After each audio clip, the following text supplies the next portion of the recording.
The most stunning outcome on Tuesday was five-term Congressman John Sullivan's loss to newcomer Jim Bridenstine in the 1st District Republican primary. Political analysts Vickie White-Rankin and Doug Miller, Pat McGuigan, editor of CapitolBeatOK, and Arnold Hamilton, editor of the Oklahoma Observer, discussed that race in this O&R Extra from Oklahoma Forum. Patrick, the stunner of the night was Jim Bridenstine's victory over five-term 1st District Congressman John Sullivan. How did that happen? Well, he's a very attractive candidate. He was articulate. He brought a lot to the table, and he also had Tea Party support. I think the key thing is the combination of all those elements. He came across as credible. It was a little unfortunate, some of the things that were aimed at Congressman Sullivan of a personal nature. On the other hand, you know, politics isn't beanbag.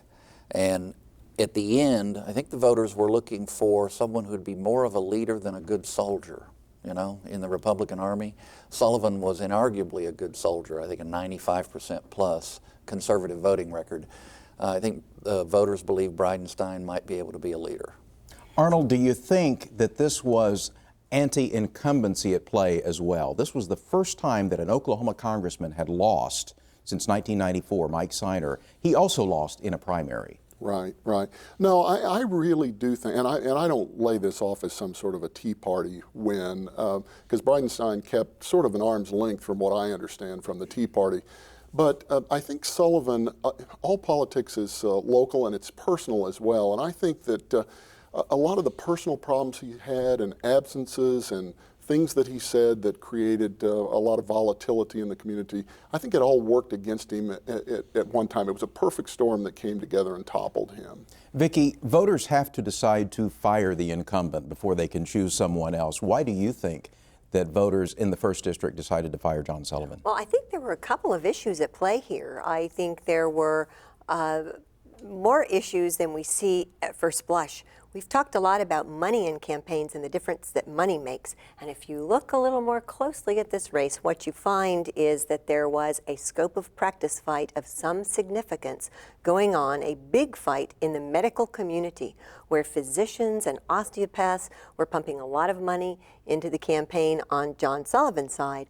And on the side of Bridenstine, you had advanced practice nurses, you had the optometrists, you had other medical providers that were pumping a great deal of money, time, and effort, and also bringing a lot of volunteers to work in that campaign.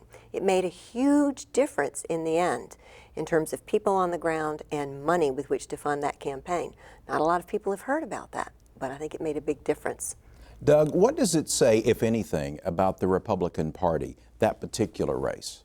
Well, I think what it says is that if you're the incumbent, whether you're talking about a congressional seat, a U.S. senator, or a state legislator, you better not go to sleep at the switch. I mean, you better be aware of who your opponents are, who's supporting your opponents. And I think in this case, you know, John Sullivan had been there, 12 years? I think there might have been a little complacency, and that's how you get beat, is that you just don't take it quite as serious enough, and then you get a good, well-spoken, articulate candidate that's got the people on the ground, and anything can happen.